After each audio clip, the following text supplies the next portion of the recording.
To the latter question there, so I describe in my paradigm, I haven't really heard anybody else describe it this way, the idea of relative stability or relative completion when it comes to Kundalini awakening process.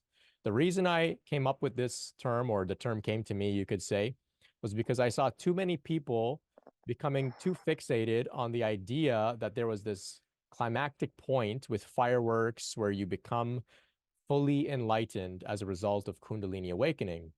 And I became attached to that idea. Other people use this as a measuring stick, comparing themselves, comparing other people. And what I found overall was that any of these great teachers that I was looking towards, I looked at their lives and their journeys. I'm like, these people are still in process. There's still developments unfolding for them, even though they are world famous, writing books, giving talks, etc. So I said, if they reached completion, why is there still stuff happening? So I said, okay, let's use the term relative. It's relative completion, relative stability. And around the world, word relative within this context, there's a buffer period. There's room to grow. It's relative.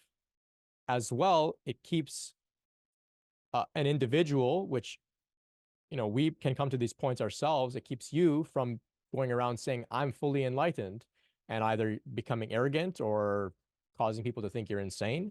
So you can just say, hey, yeah, I went through Kundalini awakening and I've reached, generally speaking, relative stability, relative completion.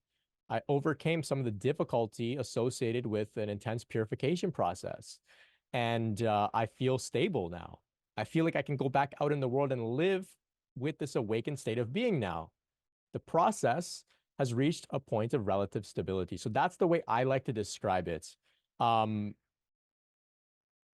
For me, I say I've reached relative stability. I was invited to start doing this work. I went through an intense purification period for often, not always, but I can go for generally, months at a time. Maybe I'll get triggered for like an hour a month. I'm sort of having a sort of intense, difficult emotional experience. That can come and go. Next month could be horrible for me. I don't know. But I look at my life and the patterns and I say, okay, I think I've come to a point where I'm not super sensitive, not getting triggered all the time. I can go about in the world and stay relatively stable. And that's how I like to think about it. I do still get triggered, but that's why I like to say it's relative stability, relative completion. And, so if you like these terms, you can totally adopt them and use them in your own journey, in your own life. I know some of us here are probably well at this point of relative stability, relative completion as well. It's not uncommon whatsoever. Okay. To be fully enlightened and liberated and whatnot, maybe that's uncommon. But to say I've reached a point of relative stability in my Kundalini process, I think that's quite reasonable. And it's something that we should all aim towards.